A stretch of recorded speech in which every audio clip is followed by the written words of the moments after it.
It is a beautiful, gloomy, rainy day here in California, and what other way than to spend a beautiful day like this than inside by the fireplace crocheting something cute and something to keep us warm. So in today's video, I'm going to be showing you guys how to make these really cute and fast beginner friendly gloves that you can make for yourself, or you can even gift to anybody. I know that this past Christmas I was gifting these left and right and putting them in stocking stuffers. It just makes a really great gift, and it doesn't really cost you anything. So if you want to learn how to make some gloves, just keep on watching. So as you can see, we are using some 100% acrylic worsted weight yarn, and this is a weight number 4. And I've been so in love with loops and threads from, I believe it's Michael's I've been buying this at. And for my demonstration today, for this tutorial, I'm going to be using pink rose. You're going to need a weaving needle to tuck in those odds and ends. And for today's video, I'm going to be using an I9 5.5mm crochet hook. I just wanted to add, for those who are on the smaller side, I would really recommend going down to a H8 5mm crochet hook. So grab all of your materials and let's get started. We're going to begin making a slip knot.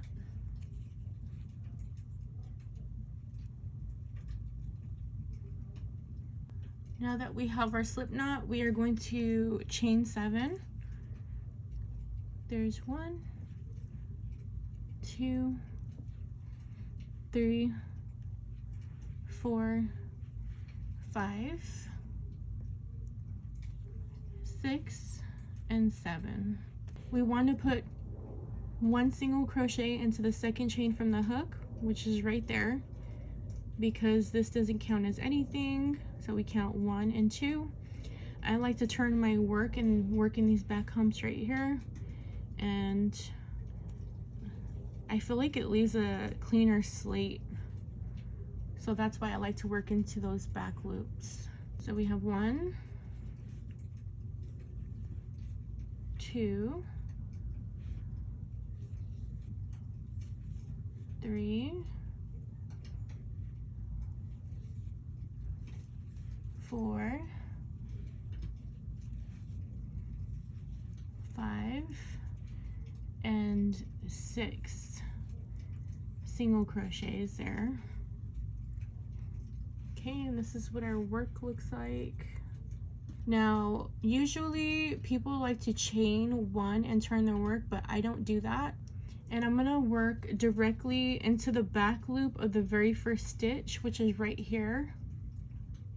And you can't really see it because my yarn keeps trying to cover it, but we are going to work into the first stitch of the back loop right here. It's going to be a little hard at first because, you know, you're supposed to chain, but I don't like to do that because it keeps our work more straight when we bypass the chains. So we have 1 single crochet into the back loop of our very first stitch. Okay, we can turn our work right here, and you can see the back loops right there. So there's a front loop right there. This is a front loop, and this is going to be our back loop. Okay, my lighting is a little off, you guys, so I apologize. Usually I have natural organic sun. So we're going to continue to put 1 single crochet into each and every stitch into the back loop only.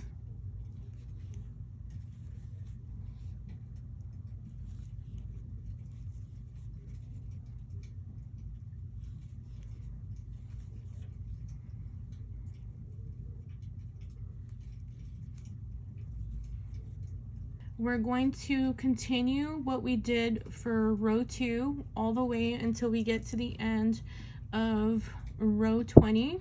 Or if you have a smaller wrist, depending on what the size of your wrist is, work until you get to a even number row and meet me back here.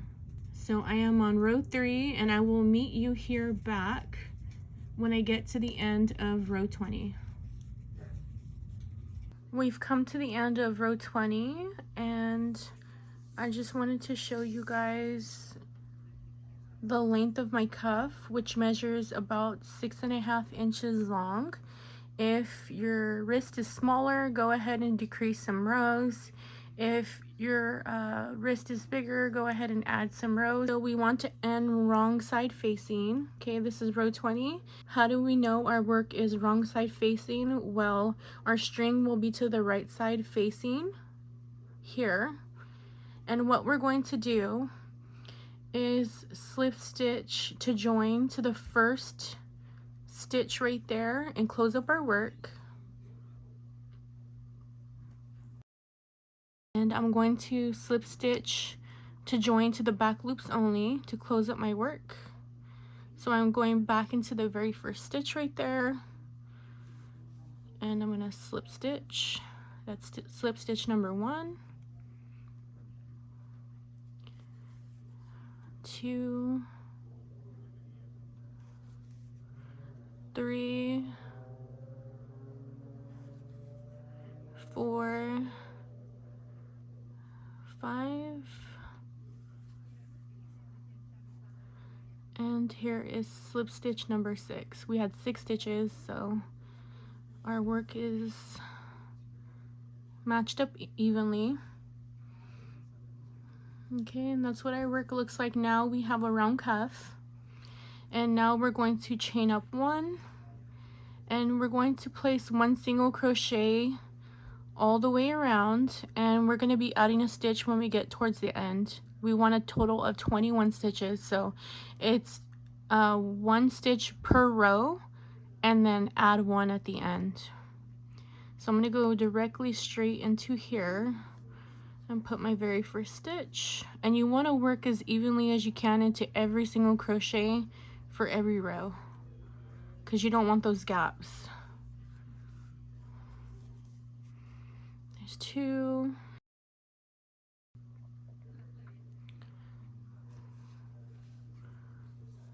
and 3, 4, 19, and 20. So normally we would end with just our amount of rows, but for this pattern I have to add 1 stitch here at the end because of the stitch we are doing. So there's 20, the 20th stitch is right there. We're gonna add another stitch at the end. You're probably wondering why I don't do just like 21 rows and do it that way, but if we did, then we would be right side facing instead of wrong side facing, so we can slip stitch to join our work. Oh, I almost couldn't say that. And we don't want that. We would have to literally tack on like 2 more rows if we did that, and I don't want to do that. We're going to work directly into our very first stitch. Okay, we have 21 stitches all the way around.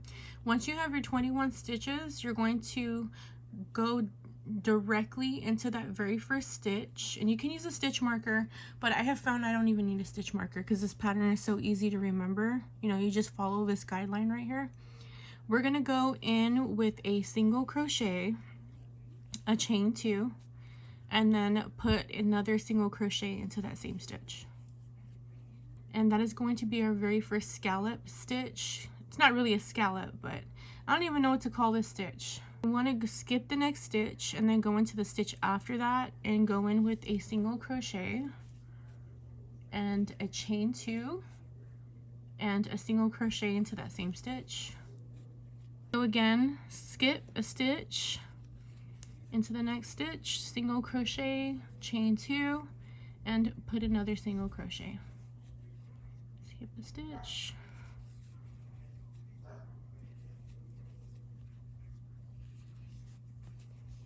Okay, we're coming to the end, and when you've come to the end, we will have 2 stitches left here, and we're going to put a single crochet into this very last stitch right here, and the chain 2, and another single crochet into there. So we have come to the very first single crochet, chain 2, and single crochet stitch right here. This is the very first one we made, and what we want to do is work directly back into there, straight through the stitch. Don't work through any stitches, but work straight through that gap right there. And we're going to put a single crochet and the chain 2 and then the single crochet all into the same stitch. Okay, it's going to create a texture. And we're going to just repeat that all the way around. Go directly in between those chain 2s with a single crochet, chain 2, and another single crochet. So I'm going to complete this off camera. When we come to the end, I'll come back. All right, everyone, we've come back because we've come to the end of round 2, and here is my very last stitch. And now we're going to just keep repeating what we did here on round 2 all the way until we get to the end of row 10. Unless you have a really shorter hand, then you can work lesser rounds. But if you have a long hand like mine, like my hand is, you know, I have a big hand because I'm a tall girl and I'm also a thick girl too. But if you have like a shorter hand, a smaller hand, you know, you might just want to adjust, try the glove on and just see, you know, what needs to be reduced or increased. And I mean by like lengthwise, you know what I mean? So I'm going to just go ahead and complete this until I get to the end of row 10, and I will come back on camera and I will show you guys how to do, you know, the thumb holes here. We've come to the end of round 10. So this is my last stitch of round 10. And right here will be round 11 because we're not joining. So we want to put a single crochet and then a chain 2 and a single crochet back into that same stitch, and this is going to be stitch number 1. Like I said, if you follow right here, you can find your very first stitch. So that's how you can tell your rounds, is if you count here. We now want to create the thumb hole, so we're going to chain 3 and we're going to skip 1 stitch right here, and we're going to go into this next stitch after this skip stitch that we just bypassed. So we do our single crochet, chain 2, and then a single crochet back into that same stitch. So that is our thumb hole, and you're just going to complete that round, continuing as normal until we get back to our very first stitch when we come around. Okay, we've come to the end of round 11. So this is our very first stitch, so of course we want to make our first stitch as usual. And then with the chain 3 right here, we're going to skip a stitch, and into this middle stitch right here, we're going to compensate back that 1 stitch that we bypassed before with a single crochet, a chain 2, and another single crochet. So again, we are on round 12. We're just going to repeat working the single crochet, the chain 2, and the single crochet into the same stitch, and just work our stitches normal until we get to the end of round 17. So as soon as I come to the end of round 17, I'm going to meet you back and then show you guys what to do next. I've come to the end of round 17, and this is going to begin round 18. And this is our very last round, and what we're going to do is slip stitch into our very first stitch, then we're going to chain up 1, then jump to our next stitch, slip stitch, chain up 1, jump to the next stitch, slip stitch, chain 1, and continue that around. So we are at our last stitch, and then what we're going to do is find where our slip stitch is, which is going to be right here. We're going to go through the back. We have our chain 1 there from our very last stitch, and what we're going to do is come up from behind there, turn our work like towards us, and put our hook back onto the loop from the chain 1, pull it through, chain 1, and cut off your yarn, and leave a fairly long tail so then that way we can, you know, tuck it in well. Then you could weave in your ends here, and then you can single crochet if you want around here to make it look more cleaner, but I'm not gonna do that.